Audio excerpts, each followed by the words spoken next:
పార్టీలకు అతీతంగా రాజీవ్ యువ వికాసం స్కీమ్ లబ్ధిదారులను ఎంపిక చేయాలని సీఎం రేవంత్ రెడ్డి అన్నారు. అర్హత కలిగిన వారికి మాత్రమే లోన్లు ఇస్తామని చెప్పారు. ఎమ్మెల్యే ఎమ్మెల్సీలకు సన్నిహితంగా ఉండే వాళ్లకు నిధులు మంజూరు చేయొద్దని అధికారులకు తేల్చి చెప్పారు సీఎం. కావాల్సిన వారికి మాత్రమే పథకాలు అమలు చేసిన వాళ్ళు ఎక్కడున్నారో గుర్తు చేసుకోవాలని అన్నారు సీఎం. తెలంగాణలో డ్రగ్స్ వాడకం పెరిగిందని, యువతకు ఉపాధి కల్పిస్తే ఈ మహమ్మారి నుంచి బయటపడొచ్చని తెలిపారు. ఈరోజు 5 లక్షల మందిని మన చుట్టూతో ఉండి చదువుకున్న వాళ్ళు ఉండి చైతన్యం ఉండి అర్హత ఉన్న వాళ్లకు 50,000 నుంచి 4 లక్షల వరకు స్వయం ఉపాధి పథకం కింద నిధులు మంజూరు చేయించడానికి, అర్హత కలిగిన వాళ్ళకి మంజూరు చేయించడానికి ఈరోజు 6,000 కోట్ల రూపాయలు మీ చేతుల్లో రాబోయే 2 నెలల్లో పెడుతున్నాము. జూన్ 2 నాడు 5 లక్షల మంది లబ్ధిదారులను మనం ప్రకటించబోతున్నాము.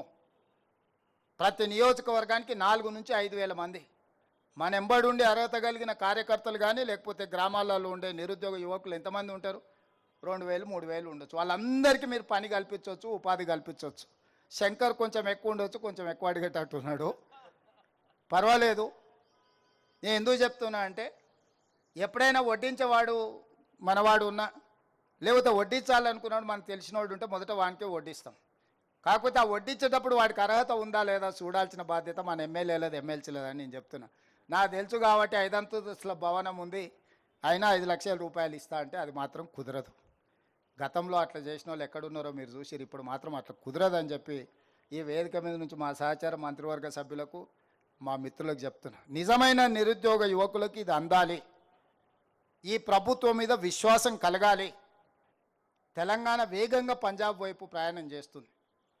అసలు ఊహించలేనంత వేగంగా ఈ మాదక ద్రవ్యాలు అనేది తెలంగాణను ఆక్రమించుకుంటాయి. ఓనాడు ఉద్యమ స్ఫూర్తి ఉన్న తెలంగాణ రాష్ట్రం, ఓనాడు ఉద్యమాలకు వేదికలైన యూనివర్సిటీలు, కాలేజీలు ఈరోజు ఈ సింథటిక్ డ్రగ్స్ కానీ లేకపోతే గంజాయి బారిన పడుతున్నారు. వాళ్ళు ముఖ్యంగా ఉద్యోగం లేక, ఉపాధి లేక వీటి వైపు బానిసలు అవుతున్నారు. అందుకే ఈ అవకాశాన్ని సద్వినియోగం చేసుకొని తెలంగాణ $1 ట్రిలియన్ ఎకానమీకి చేరుకోవాలి అని అంటే దీన్ని వేగంగా ముందుకు తీసుకెళ్ళాలి.